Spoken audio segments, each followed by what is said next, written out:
Have you ever felt the constrictive grip of high control environments on your personal freedom and questioned where real safety is found? This week, we are joined by gentle business coach Ashley Beaudin, who unravels her own journey through the rigid structures of a Pentecostal church and into the tumultuous world of online entrepreneurship. Together, we're going to traverse a landscape peppered with challenges including external authority, the relentless pursuit of hustle over rest, and the complex interplay between emotional health and business success. As we navigate the treacherous waters of personal agency, it can feel really daunting, especially when external voices attempt to steer the ship. In our rich conversation, we dissect the impact of good girl programming, probe the importance of listening to our body's wisdom, and embrace the art of finding balance amidst the intense pressures to overcommit. Ashley shares her raw narrative on the quest for self-sufficiency, which serves as a beacon for anyone looking to reclaim their autonomy from the clutches of external validation. We explore the dance between power dynamics, ethical marketing, and authentic human connection. Our discussion peels back the layers of manipulative power dynamics in both religious and entrepreneurial spaces, examining how those forces can both empower and ensnare. Ashley Beaudin is a gentle business coach, and she helps gentle hearts create a business that feels safe so they can find ease, care, and results in their work. She holds the heart of a coach and is known for her compassionate presence and soul-stirring voice. When she's not holding space, you can find her discovering new donuts or cold swimming in the river. In this conversation, Ashley leaves us with a refreshing perspective on forging genuine relationships in business, steering clear of manipulation, and nurturing an environment of safety and consent. Here we go. Hello, and welcome to the Rooted Business Podcast. And today I've got a new friend on. Her name's Ashley, and I've been quiet following you, Ashley, for a little while. And a few months back, you posted something on Instagram that just was so juicy. And it's not a concept that I am super familiar with. And so I thought you're the perfect person to have you come on and unpack this, mostly because I kind of want to learn about it myself. And so I'll just read the post out loud real quick, just to give people context for why and where our conversation is going. Yeah. So you start out by saying, often those who have been involved in high control or abusive religious settings find a home in online entrepreneurship because it mimics familiar dynamics. Already, oof. Mm-hmm. And then you have this beautiful, side-by-side comparison of religious settings have externalized authority in church leadership. Online entrepreneurship has externalized authority in experts. Religious settings bypass your body as it's not holy. Online entrepreneurship bypasses your body as it's not valuable. Religious settings hustle to belong to the community. Online entrepreneurship hustle to be a success among your peers. Religious settings, if you don't give financially, you are not devout. Online entrepreneurship, if you do not invest in your business, you aren't serious. Religious settings, public shaming for certain sins. And online entrepreneurship, cancel culture for certain mistakes. And so that's what we're going to talk about today. Mm-hmm. There's So lots of thank you. goodness there. Yeah. Thank you so much for being here. Yeah, I'm honored, honestly, honored to be here. Yeah. So, in the intro, folks got a chance to get your bio, but can you give us a little bit of context for what your history is with this particular topic, what your upbringing was? Because I imagine that it's a lot different from mine, because I grew up in church, but not to the extent that it felt like it was really traumatizing. Yeah. So yeah. Give me a little bit of you. Yeah. Well, and I think, it's definitely like information that would not be in a traditional bio. And so I'm excited to have this conversation. This is something that I've been reflecting on for a long time. And I think anyone who's been interviewed, I think sometimes interviews just have this ability to pull things out of you that have been stewing inside. Yeah. And so this has been definitely a journey that I've been unpacking personally, specifically around the impacts of some of the environments that I grew up in. And then through that unpacking was starting to see similarities in some of the, I guess, the toxicity that I had stumbled into in online entrepreneurship earlier in my journey. And so, to give a little bit of context for how I grew up in more of the religious setting, I was someone who had a lot of trauma early in life, really struggled to find a sense of safety, and I could not find it in my home. And so church rescued me. Church became a place where I felt safe. It was the safest place I knew as, in my early teenage years. And because of that, I became enamored and fixated, and I wanted to be there all the time. I didn't want to be at home. I wanted to be at church. Because of that, I really became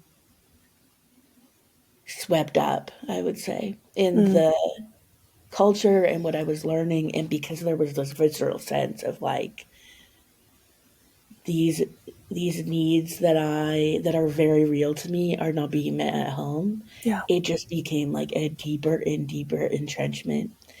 And so I went to a Pentecostal church, and I would say on the spectrum of like, like zero control to high control. I wouldn't say it was like on the extreme end of the power and dominance over my life, but it was more, in some ways, what feels at times more dangerous is the more subtle way of submission and disconnection Sure. from myself. And so I got really swept up in that from the time I was around 14 to probably my mid 20s. Okay. There was a lot of intensity there for me, and I honestly, because it was such like a safe space for me, it was like it took me a really long time to process it because I was like, don't touch that. Because if I figure out like that that's not safe, Then what then is? it's going to be, yeah, it's going to shake me a little bit, right? So Yeah. it's kind of I mean, I think that's kind of the beautiful work of healing, of discovering that at the end of the day, can you cultivate that safe place in you? And that's the journey that I've been on. So Yeah. that's a little bit of history. Yeah. Can I ask what shifted in that relationship between you and church Hmm. where you started feeling like, oh, I do want to find that safety within myself instead of an external Hmm. entity? Yeah. It was a really slow process. It wasn't like a light bulb moment, let's go. And a lot of my story has to do with discovering ways of coping that really came into contrast with what belongs in a church. When you have a problem like that, that really conflicts with the culture of the church. And Problem in air quotes. yeah, problem. Yeah. So and then when I was like, they're like trying to fix me, and I'm not like getting better in like one day or 2 weeks or a year, I was like, I need, this place isn't safe for me in the same way that it once was. And that's a little bit of a difficult thing to process because it can feel like you,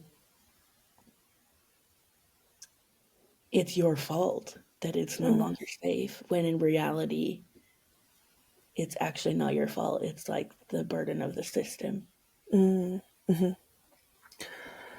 So, one of the things that I find really refreshing about the work that you share online is, and this is why I feel like there's a lot of alignment in both of our works, is like somatics, nervous system, Mm-hmm. intuition lives in the body. Mm-hmm. And so what is it about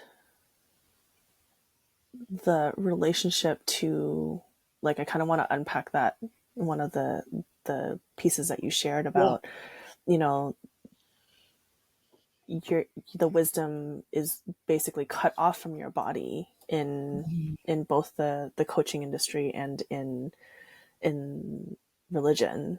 Mm-hmm. So can you unpack that a little bit? Yeah. Yeah. So in religion, in church context, there's very much the sense that I had of like, um, so much of the authority, it does not come from me, but it comes from the pastor, the leader, or Mm-hmm. the leaders. And I had gone into this pattern in when I was a teenager, where I had like really developed a mentorship with one of the prominent pastors, and I really struggled to make a decision on my own about anything. Mm, It's like I would think about making a decision and I would have to pass everything by him. mm, And it wasn't necessarily a thing where he was like, you have to, that's what makes things a little bit complicated for me. But it was yeah, definitely the how it operated inside of me of like, tell me, like, is this okay? I don't want to make a mistake. Like, tell me if you tell me this is the right decision. On the same notion of like, if you come at me and you say you need to stop this, I would do basically whatever he said. yeah, With a lot of power, yeah. um, over me, and I felt that very reflected because I came into the online business industry. I've been working for myself since 2015. Uh-huh. And when I came in 2015, I really felt it prominent of like there were this elite group almost of experts that everyone followed and subscribed to. And if you just did everything they said, if you followed that plan step by step, Right. you would belong or you would have success or you could be like them. Mm-hmm. Yeah. I feel like that's how it still is. You Yeah. know, if, there's I actually don't follow a lot of people on Instagram anymore. Hmm. I've like curated my feed to like just the people that I want to like connect with. Yeah. And, but before I did that, like there is a lot of this, like, just tell me what to do sort of energy, Yeah. and online coaches capitalizing on that. And so I can definitely see how there's that correlation in your life of, I just want to do the right thing. Hmm. And instead of looking within yourself to figure out what is the most genuine and authentic thing for you, asking an elder in Hmm. your church to make those decisions for you. Yeah. And that's, oh my gosh, I like look at my coaching clients now and it's like that's the opposite of what I want to do for them, because it Yeah. really hits on that, like, I'm not enough wound. I'm not wise enough, I'm not smart enough, I'm not, you know hustly enough, like whatever, like fill in the blank of whatever that is. Hmm. And if you're just stepping in instead of teaching them how to listen to their bodies, you know you're doing them a disservice. Hmm.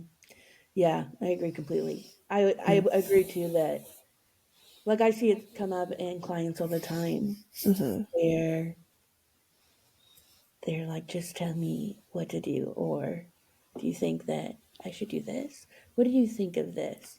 Mm-hmm. And that nudge, I guess, to redirect Mm-hmm.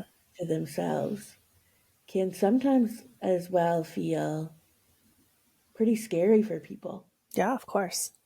And I really understand that. Yeah. Yeah. what I'm realizing now as we're talking is like, you know, I didn't become like super infatuated with the church, but like the themes are the same, to be Hmm. honest, because like, I mean, to sort of simplify it, it's almost like good girl programming is what we're talking about here. Yeah. And I certainly, growing up, like asked my parents to make a lot of decisions for me, and they took those decisions on because they thought that that was good parenting, you Right. know, versus like encouraging me to problem solve and look within myself and try to come up with a decision. And it's like actually I had the opposite experience of if I made a decision that I felt really good about, they'd be like, oh, that doesn't make sense. Like, why would you want to do that? Mhm. And so I feel like I think I came into this conversation being like, well, teach me about religious programming. And it's like, no, these are universal things that we're talking Yes. about, you know? Yeah. These are absolutely universal things that we're talking about here. So, yeah, I'm curious about. I feel like I'm like you basically just like wrote the outline for our talk here in that post. So I'm I like love we're just gonna go through each of these and like unpack each of them. So it. you know, Sure. we've covered externalized authority in church leadership, bypassing your body as it's not valuable. Mhm. I think that the little piece that I want to add there is something that I practice that, you know, listeners might find helpful is being really careful about giving advice as a practitioner. Mhm. I'm not going to say like advice is never warranted because I think that it is warranted sometimes. But Yeah. for me, the distinction is this person in a regulated state? Mhm. Because if I sense that there's like some nervous system dysregulation as they're like asking for the advice, that means that they've automatically pushed that authority into me instead of themselves. Wow. Yeah. And so then my role as a practitioner is to, as you were saying, like redirect and be like, Yeah. okay, so where's that wisdom coming from within you so that you can feel empowered to make those decisions for yourself? Yeah. And then that's a very, very different energy from somebody who's coming to me and I feel like they've done their nervous system regulation work. They're feeling really good about, you know, I've narrowed it down to these like two things. And I just genuinely like want some advice and it's not coming from a place where Yeah. like they're like asking me to like make the decision for them. That's a very, very different energy, right? And Yes. so like if just like on a practical level as a coach, you know, sitting with like being able to read people's nervous systems, I think is really important so that Yeah. you can then dole out whatever it is that they're asking for and looking for in a way that's actually healthy for them. Yeah. I love that, and I love even the question of even posing that question to them of based on maybe what you're picking up on. What are you really looking for here? Mm, hmm. Yeah. Sometimes I think people are looking for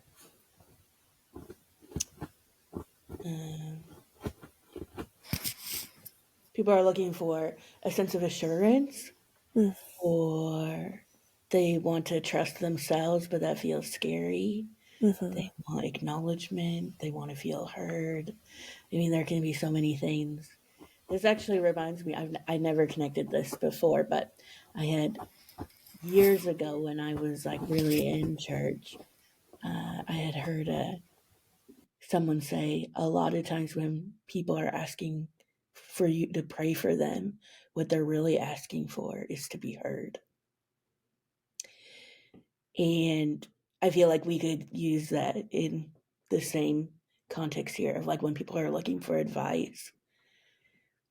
It is easier to ask for advice than it is to ask to be heard. Mm, yes.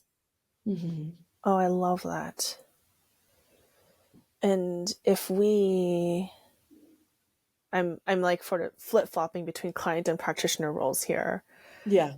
Is like, and here's a concept that I hadn't really put together as well is when a client starts being really explicit and clear about what it is that they're needing from me. Mm. I know we've like passed some sort of like threshold and portal, you Mm-hmm. know. Yeah. I'm like I'm thinking of a particular client right now where like she was really really clear about like, hey, I'm asking for advice in this moment, and like I didn't have to prompt it. And she even was like, I feel really good about the decision that I've made, but I am just like honestly and genuinely curious about what it is that you would have done in this instance. And Mm. I love that. Like to Yeah. me it's like that person is acting in a very very sovereign way, in a way that's really powerful for them. And then the conversation turns from this hierarchical dynamic where I'm the expert and she is just this like lowly person who like can't make a Yes. decision for herself, Yeah. which obviously that's not how I think about my clients, but Right. like and rather it ends up being like a collaborative co-creative conversation where it's like, we are, oftentimes I'll say, to my one-on-one clients, like, I'm gonna step into the role of like co-CEO of your business. And what Mm. that really means is like we're really gonna be in this like dynamic conversation about what's best for you and your business. And it's not Mm-hmm. coming from a place of like, you have to do it my way and like follow my signature program, you know? Yeah. Yeah. Absolutely. I Mm-hmm. love that. Yeah. Mm-hmm. So this next piece, hustle. Can we talk about Oh yeah. hustle? You talk about hustle to belong in the community in the religious setting, and you also talk about hustle to be a success among your peers in the online space. So, talk Mhm. to me a little bit about hustle. Yeah. So, I mean, also, a lot of this is so like a lot of what I had described in that is from my experiences. Mm-hmm. And so my experience in church is there's often quite a demand for labor to like volunteer or serve or put the work in. And on a base level, I understand it, like community, contribute. Mm-hmm. But when I think it's done, which has often been my experience of a demand, and if you don't do it, like there's this like sense of shame, or, I've heard things from the front of the room where it's like if you haven't signed up to volunteer, like basically what's wrong with you, or you should feel guilty because the rest of the church is like holding it and you aren't contributing. Mm. What would really drive me a little bit wild is when you have like a lead pastor who has these gigantic ideas without considering the care of those underneath him in the church. And then it's like, we have to do this huge thing. Yeah, we don't have enough people, but like we're gonna do this. Then it increases that sense of pressure, increases the this culture of burnout, and it can be like a really difficult. Honestly, I think a really difficult space to not submit to Mm. all that pressure and all that shaming. It can run close into coercing through the culture of Mm-hmm. shame and guilt and manipulation, honestly. Yeah. And so I've had a lot of experiences of that and of being sort of like where you're not really like honoring your boundaries, You're like giving everything you have, and that's very encouraged. Mm-hmm. And so then to compare that to online business, I mean, anyone who's been in online business for like 2 seconds knows that there's uh, major components of hustle that can be present, Yeah. messaging around like really working for it, or Well, it's not even just like present, it's validated and encouraged in a yeah, way that, like, I personally found really uncomfortable when I first got into the online space. right, Like I think the reason why I started following you is because your handle is Gentle Business Coach. yeah, And like if that is the opposite of Boss Babe, like yes, totally, right? And I feel like that was all that was out there is these yeah, Boss Babe wannabes who really, I don't know, like I could see that happening in the corporate space.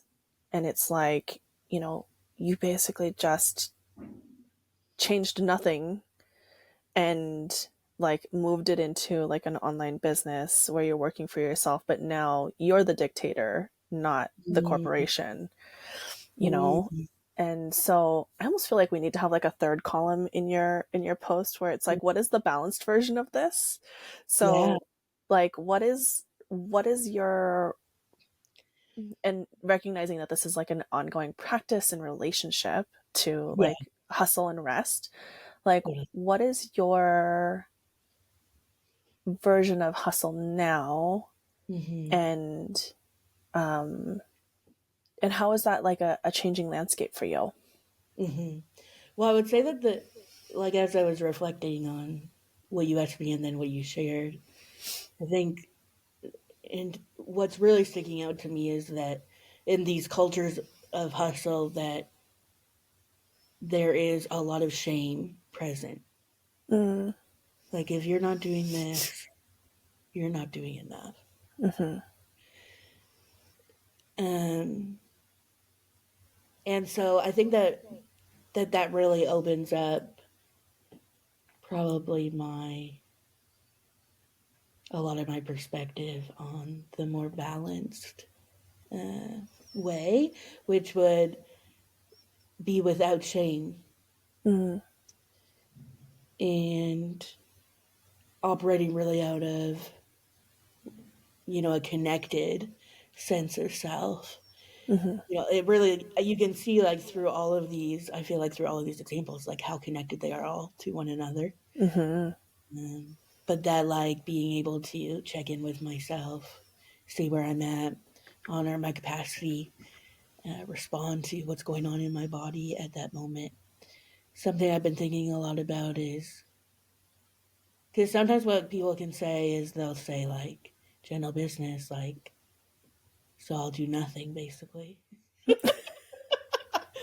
Um, it's not about never working, but it's about prioritizing your safety and care to such a level that you can work intentionally and with clarity yeah. and responding, working out of response, um, not to a sense of survival, but to a sense of connection and enthusiasm.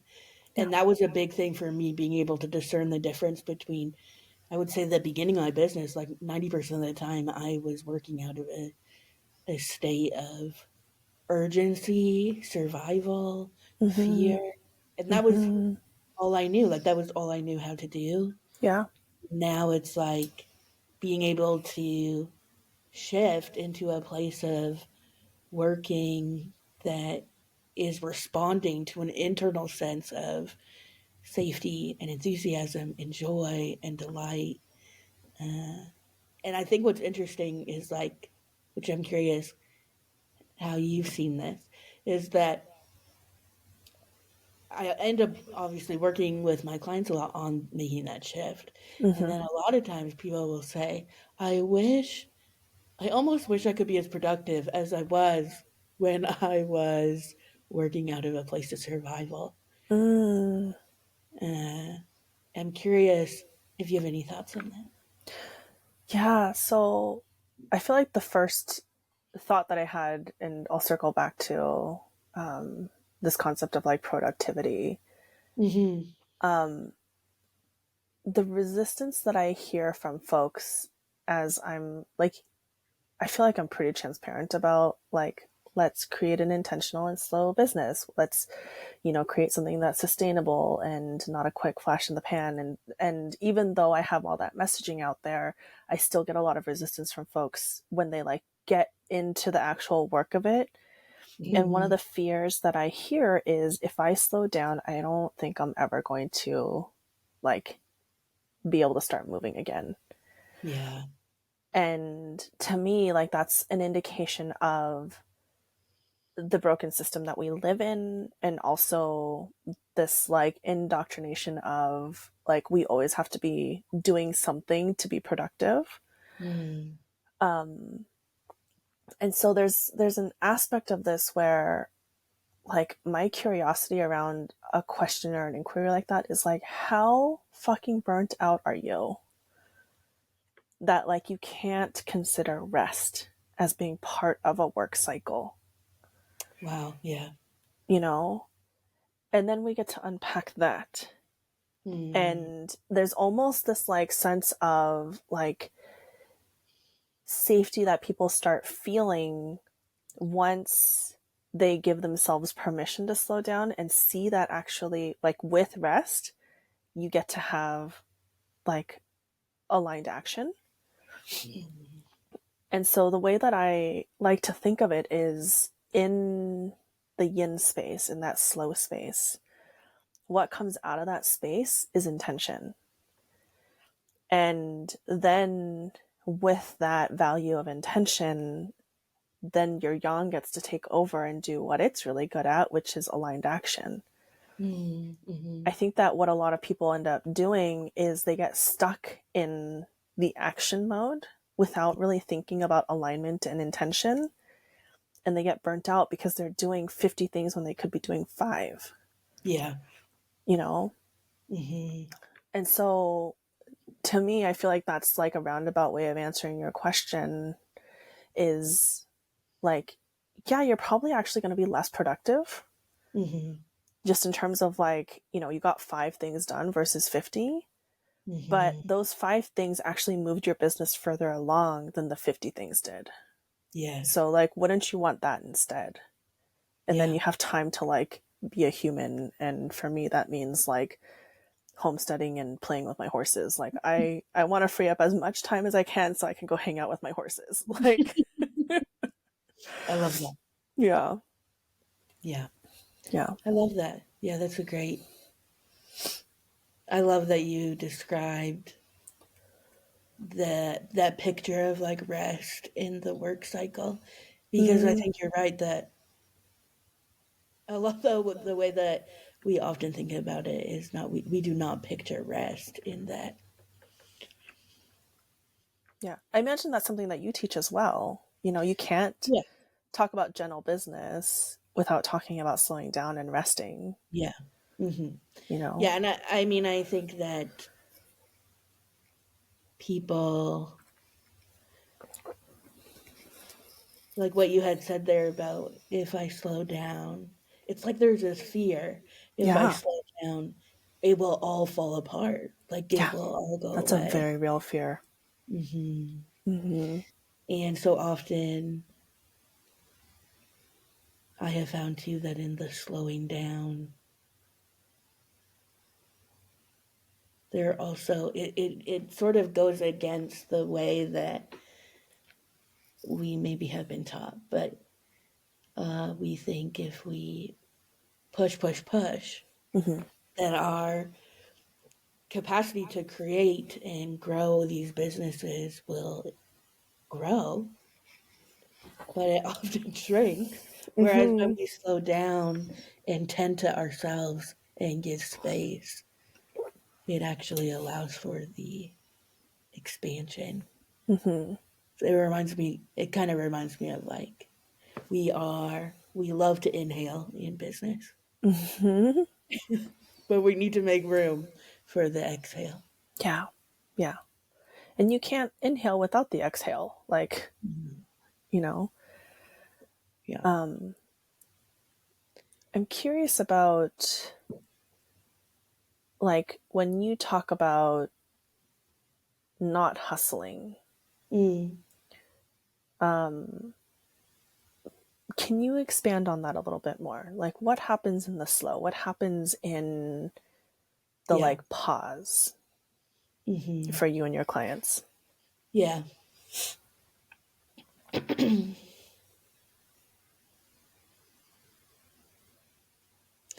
So I think that one thing is really paying attention to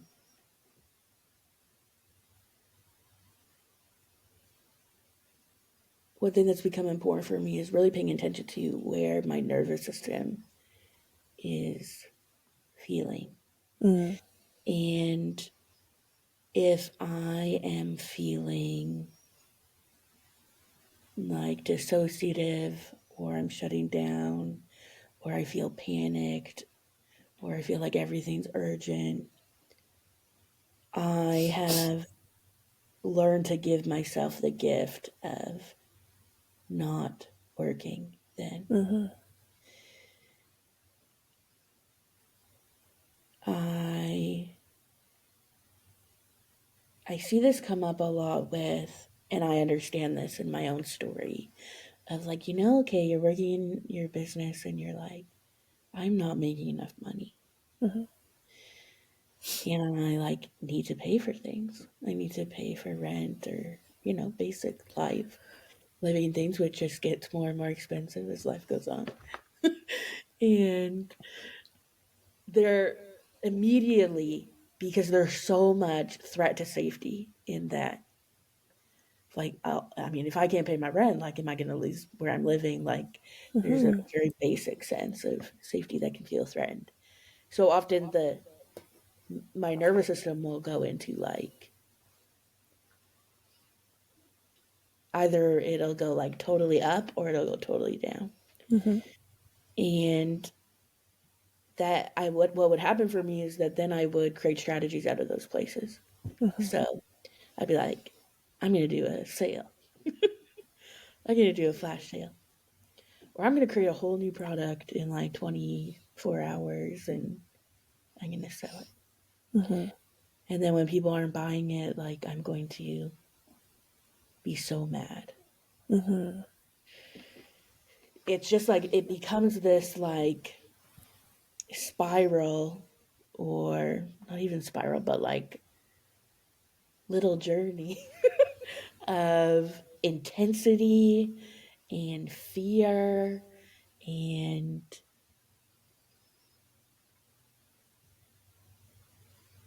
survival. And what I had found is that for me, I could implement those strategies, but it was never actually really going to work yeah. because it was not one, it was not done out of a space of feeling connected and safe. And number two, the things that will actually move me forward, the things that will actually help me make money, the things that will actually work in my business are often not going to be created out of that state. Yeah. Yeah. And so, really creating like almost like a first response within me of, I'm noticing that this is happening for me. It makes sense that I'm scared. Like it makes Yeah. sense that I don't feel safe. Totally. And I need to tend to that right now. And sometimes that's not like I'm going to spend months. Sometimes that's like, it's like 10 minutes Yeah. of Yeah. just turning inwards and tending to my sense of safety, uh, and tending to my nervous system or Yeah. befriending my nervous system, and then coming back and looking at, okay, how can I create a strategy to meet this very important need of mine? And out of that space, I have found that that's when the beautiful and effective work really happens. Yeah. I think as you're speaking, the word that I'm reflecting on is relationship. Mm. If I think about my business as being a relationship, Mm-hmm. then I treat it like every other relationship that I have in my life, which is it's okay to take space from the people that you love sometimes, Mm. you know? Yeah. And to me, like, that's kind of what happens in the like anti-hustle landscape of business is sometimes I take space away from my business, sometimes my husband even, to like establish a relationship back to myself. Yeah. And from that place of reorienting my relationship of safety back to myself, then I can tend to that relationship with the business or with my husband or with my friends in a way that feels more stable, you Mm-hmm. know, like the analogy that I want to make is like, imagine if you started dating out of this sense of scarcity of like, oh my God, the clock is running down and I need to get married because I need to like, you know, create the American slash, because you're in Canada, like Canadian dream of like 2.5 children and a white picket fence and all the, you know, like, like, um, like imagine if you took that concept that so many of us validate in business, which is like hustle so that you can have a 6-figure income and go live Mm-hmm. in Bali and just drink Mai Tais all day. Like, Mm-hmm. like if we overlaid that into the dating world, that would not work. Or it might work, but there's definitely going to be some cracks in the foundations of that relationship, you know? And so then to me, the reasons why I'm able to step away from my relationship and trust that it's going to be there is because I've had this business now for, you know, several years and it's been pretty consistent. And so I Mm-hmm. have that trust established with my business that like, okay, so there's a consistency here. There's a pattern here. It's not this like, I have to put in the coin to make the money come out of the casino, you know? Mm-hmm. And like that consistency is there because like I genuinely feel like I have a relationship with the people that I'm speaking to on Instagram or that I'm speaking to through my newsletter. And so if I need to take a week off of posting, Yeah. like I'm not worried about, oh my God, like, are they Mm-hmm. still going to be there? It's like, yeah, they're going to be there. Like, fuck the algorithm. I don't know anything about the algorithm. But like, you know, if they're meant to see my work, they're going to see my work. Mm-hmm. Yeah. Yeah. Yeah. I think something that's been interesting too for me is that, which I'm very like, I'm no expert in this, but the overlay of attachment patterns in business, Mm. in the relationship that we have specifically with our business. And I grew up with a real sense of like a disorganized attachment. And like sometimes your parents are great and sometimes they're not. Sometimes they're there and sometimes they're really far. And I felt that a lot. Like when I started my business, like sometimes my business makes money, but not sometimes not. Mm-hmm. Sometimes it's consistent, sometimes it's not. Sometimes I feel connected, sometimes I feel afraid. Mm-hmm. And I think that can just be a powerful awareness tool to look Absolutely. at and be kind to ourselves around what's happening slash what do we need. Yeah. It's something that I talk about a lot is like, this is why I feel like business is a spiritual practice is Yeah. because I thought I had worked through my anxious attachment style. Yeah. You know, like I have a really secure relationship with my friends, like my husband, like, and it took a lot of work to get there. Hmm. But then I got into business and I was like, oh, shoot, my body remembers this feeling. This feels Hmm. like really like if I messaged a client and they didn't get back to me within a couple of hours, oh man, anxious attachment pattern right there, you know, Yeah. or like if I got off of a connection call and I felt like we had a really good chat and they took like 2 or 3 days to get back to me, oh my goodness, like And so here's another opportunity to like work through those patterns that are, that are rooted within my sense of safety. And, we get to play with it in a different playground other than a romantic relationship or a friendship. Here it is again. So yeah, absolutely. Yeah. Yeah. Yeah, it's a totally different context that can bring up things in a way that could not be brought up anywhere else. Yeah. And I think that we do ourselves a disservice when we say things like, oh, there's no place for emotions in business, or you have to compartmentalize who you are in your business world and who you are in your personal life. Because it's like, then the feelings that you have in business, if we just use that example of like anxious attachment patterns, then Mm-hmm. you make those feelings wrong about you. And they're not Right. actually wrong. Yeah. It's a survival pattern that has helped you survive in the past. And so let's identify what feels threatening and then like take active steps to integrate that. Yeah. Part of me is like, sometimes is like, stop fragmenting me. Mm-hmm. I'm one whole person, and I'm one whole person no matter where I am. Exactly. Mm-hmm. Absolutely. I'm going to look to your little thing here because, No document. oh my God, I love it. If you do not invest in your business, you aren't serious.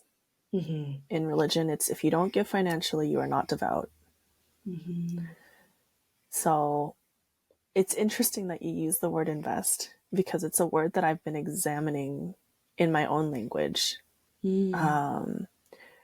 because that's a very I haven't made a decision about this, and so like full disclosure, I don't know Mm-hmm. where I land on this yet, but it makes me wonder about when we use the word invest, does it then encourage people to pay more than they actually feel safe paying? Mm. Wow. Yeah. Mm-hmm. You know, You totally see that. and again, like I don't know where I land on it. I can't even remember what I have on my sales page right now. But like I'm kind of inclined to just call it like payment or this is the price. Like, Yeah. Yeah. you know, Yeah. because the word invest, I don't know, it comes from like the financial world. There's like a I don't know. I'm throwing this at you because I don't know. Yeah. Yeah. I Pick it up, Ashley. pick it up. Catch the ball. Mm-hmm. I well, something that I've been really thinking about that I feel like I first learned how to do in religion, which is the types of cultures that I grew up in were very like, if God tells you to do something, who cares if you have the money? Like if God tells you to do something, like do it, the money will come, Oh, which is so resonant with yes. the I've money heard will that. come if you invest in Yeah. coaching or whatever. And for what happened for me is like that what would happen is that I didn't really do it when I was in religion, but then by the time I got into business, I would make these I would take financial risks on the belief that if I just, that because I had this good idea or because I had this sense that I was supposed to do this thing, that it was all going to work out. And then when I was kind of left in a mess because I never actually felt safe to make Mm-hmm. that level, to take that level of financial risk without any security net, it was like a total collapse for me Mm-hmm. behind the scenes. Mm-hmm. And the hard thing about it is that it seems like such a good story on the outside of Yeah. like, I had nothing. I heard a dream. I gave everything I had, and it kind of worked out. Yeah. Yeah. And I think I've been processing that because I feel a little bit like mad inside that like they taught me that from a young age. Mm, Of it's very much not a balanced approach. It's yeah. not rooted in wisdom, and it's a little bit reckless and radical to do that. But it was just like repeated over and over and over, and it would just became like this is the way to do it. This is the way to respond to this sense, and I I had to deal with some major fallout in my business that was incredibly difficult to deal with. Hmm. Hmm. I think, not that I feel like I've compartmentalized this part of myself, because I certainly do have a lot of feelings around it.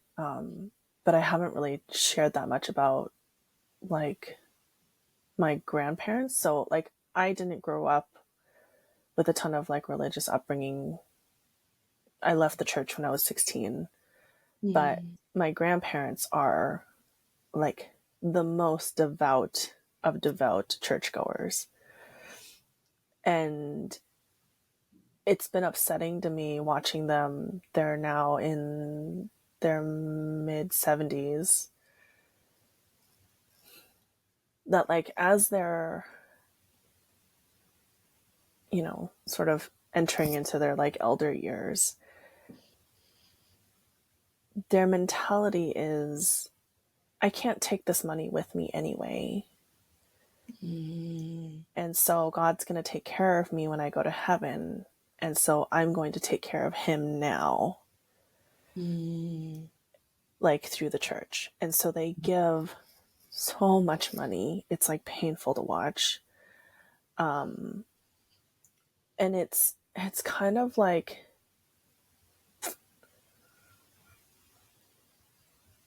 maybe this is just because I'm a little bit more scientifically minded, but like blind faith, yeah, you know? yeah, Like, I do believe in an afterlife. I do believe that something happens to our souls. I don't know that I necessarily believe in the Christian idea of heaven, but right. like there's this like blind faith of like blind faith and also conditional aspect of it, right? It's like, if I do this, then this is going to Yeah, happen.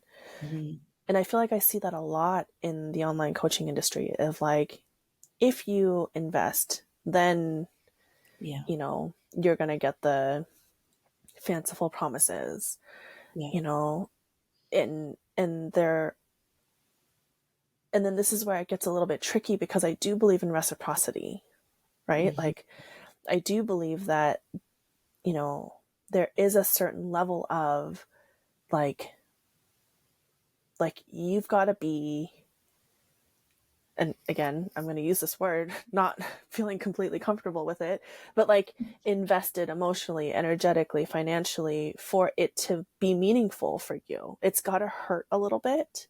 It's got to be a yeah, little bit sticky, yeah, for it to be really like, and I hate that the human psyche is like this, but like at this current stage of capitalism, that's kind of what it is mhm, like, if I price my things super, super low, then I have a really high turnover rate, and I have people who don't show up and value the work for what it is.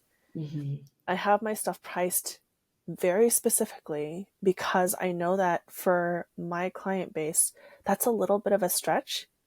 It's not so much of a stretch that they're like disassociating and like putting themselves in a state of danger, but it is a stretch, you know? mhm. And so I'm curious, like, what that's bringing up for you. Yeah. I think what was coming up for me in holding those two things, this pattern that we're seeing in religion and online business, and then also this, even I'm just thinking of like some of the rhythms in nature, uh, Mm-hmm. planting and receiving. I think what is sticking out to me is dynamics of power. Say more, say more. And I think because in the example with religion and online business, there is always in those contexts a person or individual who holds more power and is influencing the person and might be not even aware of all. Sometimes I think, yeah, they are. Sometimes I don't know if they are, but all these ways of convincing people to give slash buy that is rooted in manipulation, shaming, overcoming objections. And God, I hate that. I know, We could do a whole podcast episode about overcoming yeah, objections. the whole series. Um, Whereas, yeah, I don't know, like if you are, for example, if I think of me in the church context of here's this person in authority that I respect telling me it is time. They're queuing the music up, the the piano's getting louder, the drums are playing. Oh, I It's didn't even think time. about the somatic experience of it because Yeah, I was too young, right? Like I didn't yeah, actually give alms. right. And I mean the churches that I grew up in, because they were Pentecostal, they were very emotional. I think anyone who has the experience of being in those types of settings, there is an emotional and sensory experience that holds a different kind of power. You know, like the classic. I mean, I don't know if everyone listening will know what I'm saying here, but the scene of people like falling over or getting slain in the spirit, in quotes. That's what they normally call it. As a young person, I was constantly falling over, and I didn't understand in some ways what was happening to me, but it was described to me as like God is moving on you. He has chosen you. He's moving on you. I don't know what I totally think about all of this, but I do think that there is a level of sensory overwhelm, Yeah. dissociation, submitting to. There almost feels like in my body like this, like point of submission to what's happening, like in the room or what's happening. Because normally when you're in a setting where like you're about to fall over, there's someone in front of you, usually someone who holds more power, putting their hands on you, yelling. I don't know. There could be like a lot of different things happening. Yeah. I just think about all those things together for me within that culture. How could I not have? I don't know. It's like I almost like look at that and I'm like, how could I truly have full consent in a lot of those settings to say what I believed or gave because I wanted to Yeah. or volunteered because it felt good to me. It was really hard to do that, and so when I think about this conversation around money, I think when there's power present, when there's power dynamic present, when that power is not being treated intentionally or with care.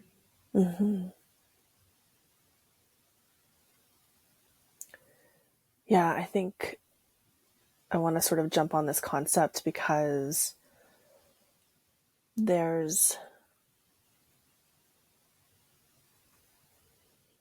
essentially marketing. I'm going to bring it to the online coaching space. Yeah, Essentially with marketing, what we are trying to invoke is emotion toward us, yeah, right?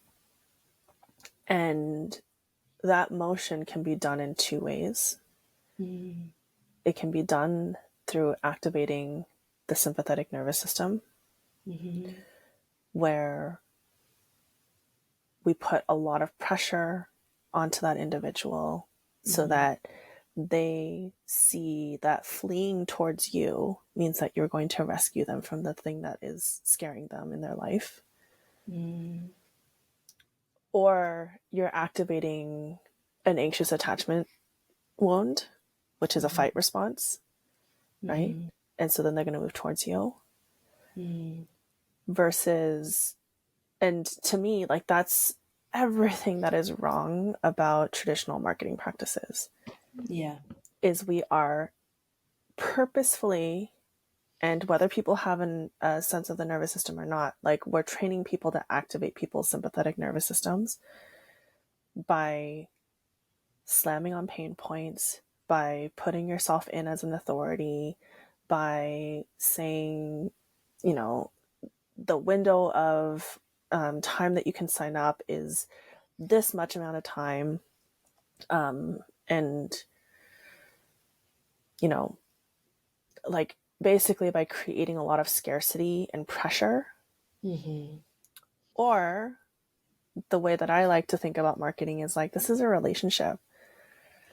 And so you have a lot of space and time to think about what your decision is going to be. Yes. I'm here to tell you exactly how I can support you. I'm here to help educate you on like how we can point you back towards yourself, you know, and essentially people can move towards you through a sense of safety instead of scarcity. Yeah. And if they're looking to you for safety, like, to me, like, that is a much more, obviously, a much more consensual relationship. Yes. And that's what I'm hearing in the church is like, by drumming up the music and like having the pastor stand right in front of you and like put his hands on you, and, you know, with the yelling and the screaming and the like high emotional like intensity of it, it's like we're activating people's sympathetic nervous systems. Yeah.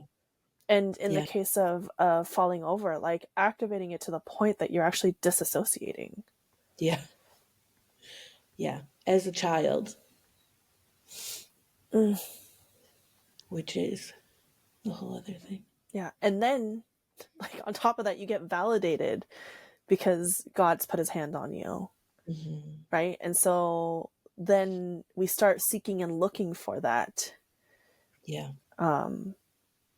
And to me, like, there's like the contrast between like a dopamine inducing sort of relationship versus like a serotonin inducing relationship, you know? Yeah. Like that dopamine hit of like, oh dang, like now everybody's eyes are on me. And like that's got to feel like a rush on another level, Yeah. you know? Yeah. I'm the chosen one. Yeah. Yeah. Yeah. I I have a couple of thoughts. Number one is I had actually been thinking about this recently because I found myself doing it. You know, when you're in those moments, you're like, why am I saying this? Mm, And I was thinking that, so a big thing in the church context I grew up in was the idea of altar calls, which is like, you know, usually where the slain in the spirit thing would happen. Whereas like someone would give a message or a sermon, then they call up musicians, and then they give this like call, like, if this resonates with you, basically, like, come to the front, show your participants in this, your response to this. And I was thinking about it because a lot of times what they would say was language like, if you feel something happening in your heart, come forward. If you feel like your heart has just started beating really fast, that's like that's God, come forward. I was thinking about it because sometimes and I guess maybe I don't know if I learned this in church. I don't know if it just got mirrored in business, but sometimes when I would talk about programs, I would say, if you feel if you feel like something in your heart is like pulling you forward, come to the front, basically.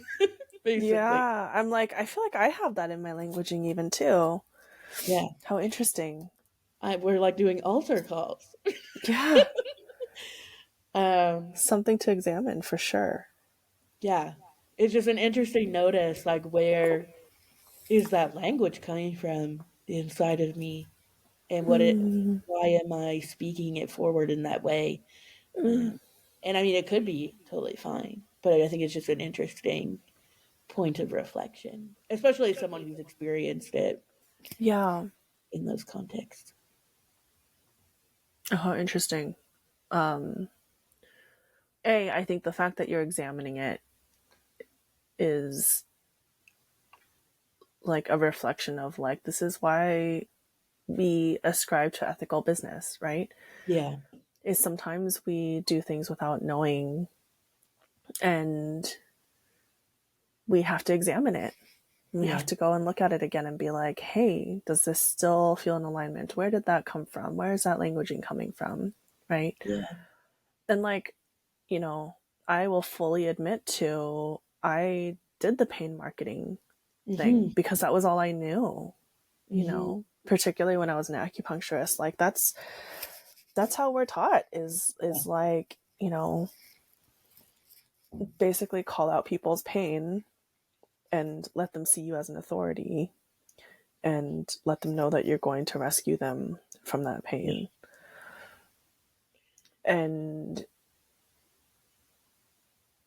And so this languaging around if you feel resonance in your heart or if you feel flutter in your heart, like interesting. I'm going to sit with that too. Yeah. Yeah. I think it is interesting. The other thing I was thinking about, which I suppose is the idea of love bombing, is a lot of times when church is trying to get people to join, there can be a lot of love bombing of like, because maybe you're trying to get them to convert or stay or whatever. Can you define what love bombing is? Because I only just recently learned about this term. Yeah. So there might be people out Well, there who don't know it. I'll just give you my perception Okay. of the term, which is basically like an intense outpouring of compliments, attention, praise, love to make an individual feel really, really good. So, I think it's used a lot in abusive relationships, used a lot in cults. Yeah, that's the context I know it in is in narcissistic relationships. Right. Yeah.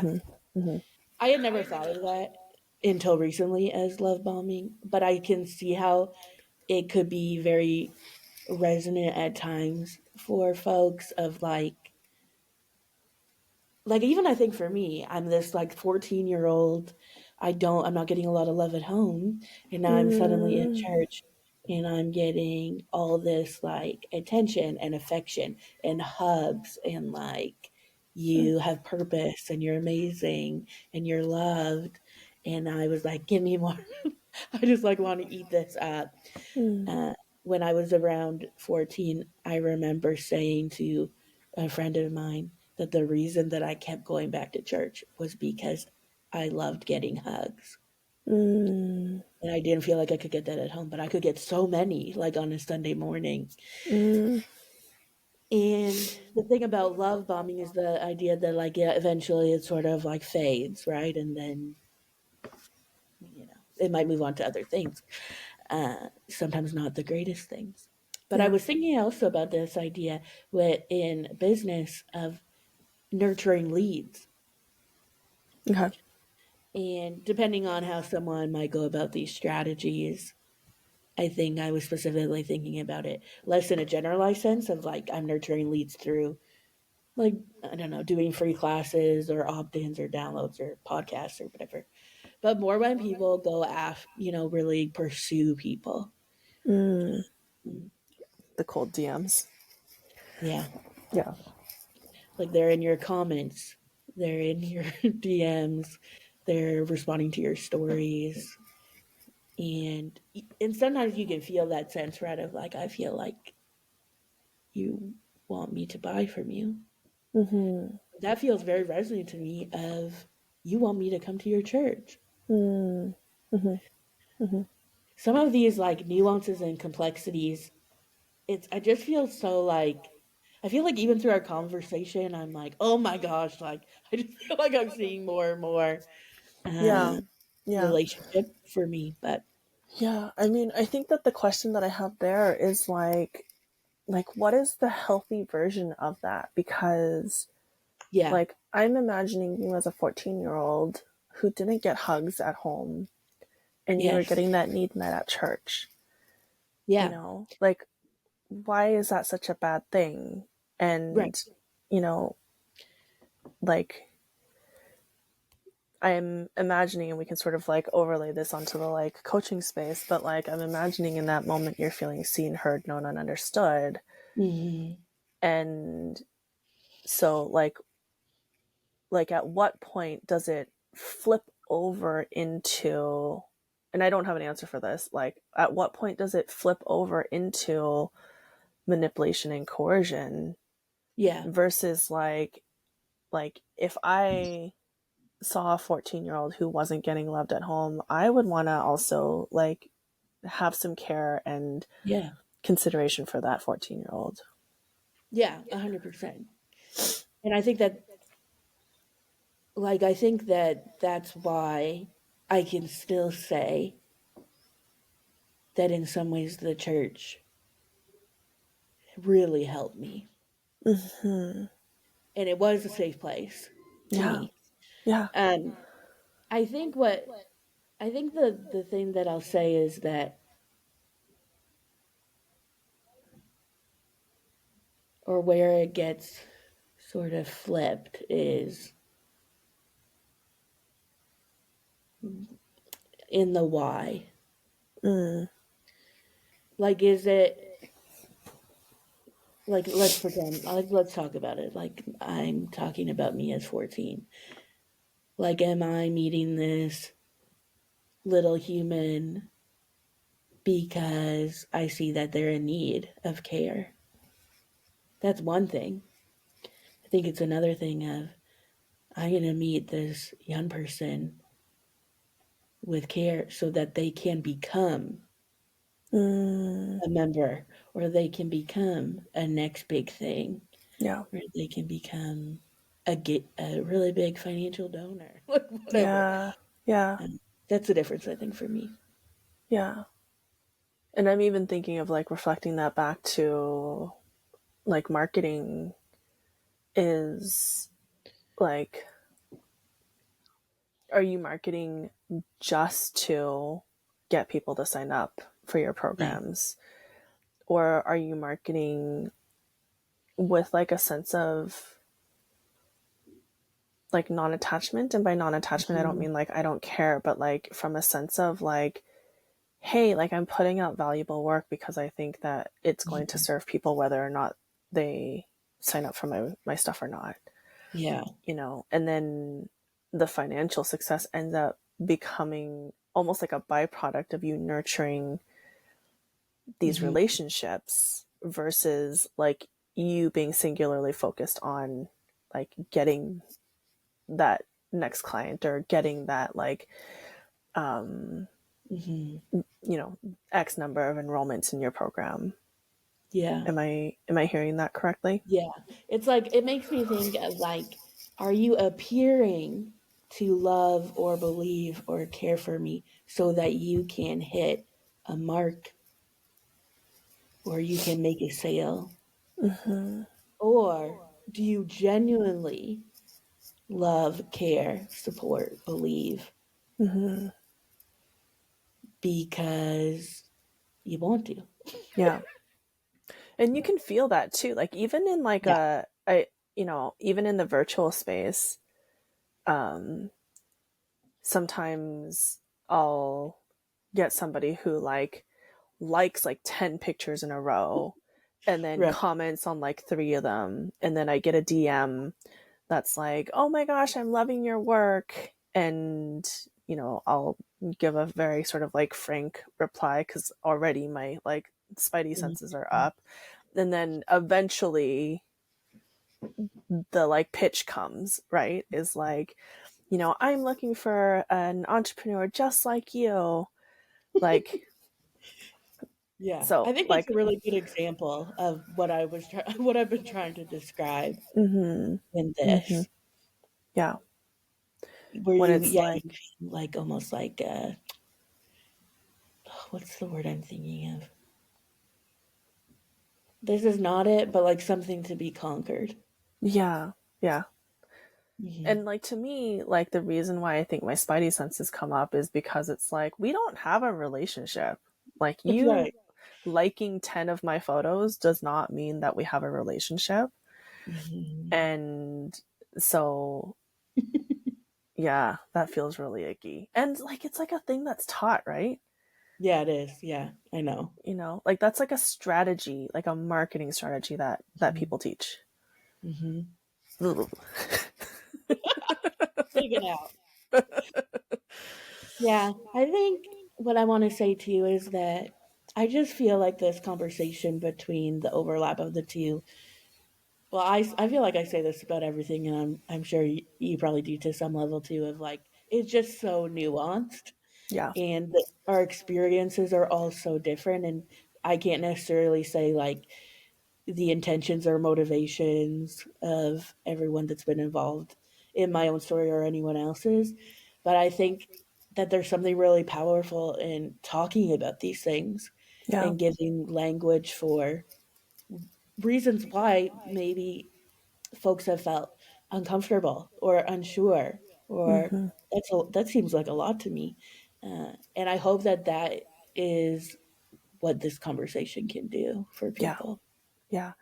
And I think that the nuance there is so important because even in your story, like we found the nuance of like, well, that's why the church was actually healthy for me. Yeah, Like you haven't thrown out the baby with the bathwater yeah, and, have said like, oh my gosh, like I was completely abused in the church. It's like, no, right. there was actually love and care there that I wasn't getting at home.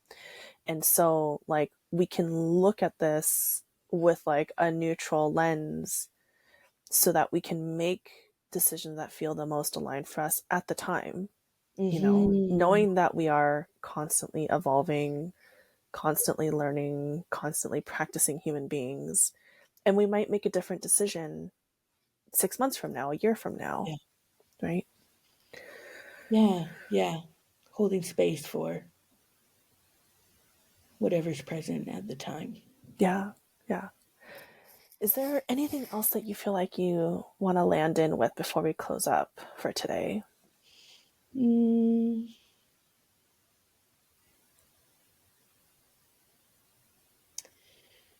I think I just want to say that if there's anyone listening that feels a resonance specifically with some of the overlap, whether that's in a small way or a really big way, Mm-hmm. that what I would deeply encourage is to find, even if it's like the smallest sense of safety within you. And also that you're not alone in Mm, these experiences and these overlaps. And also, like, it makes sense that online business would feel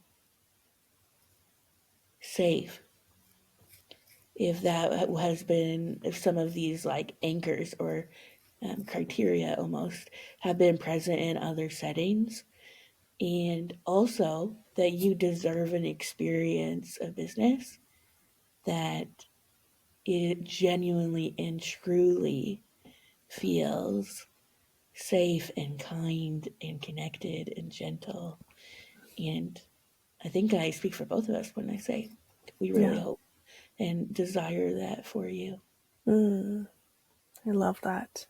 Well, thank you so much for spending your afternoon with me. I'm really excited to share this with people. I'll have all of your links and stuff in the show notes, but if people wanted to just find you and follow you on Instagram from this conversation, Instagram handle, website, all those pieces, what are your addresses? Yeah, that's great. Yeah. Do you want to say them out loud here so that people can just go find you? Oh, yeah. I guess they want to know. Yeah. They might want to know. Gentle Business Coach on Instagram. You can find me. gentlebusinesscoach.com is my website. Perfect. Alrighty. Well, thank you so much for being here, Ashley. Thanks for having me. Yeah.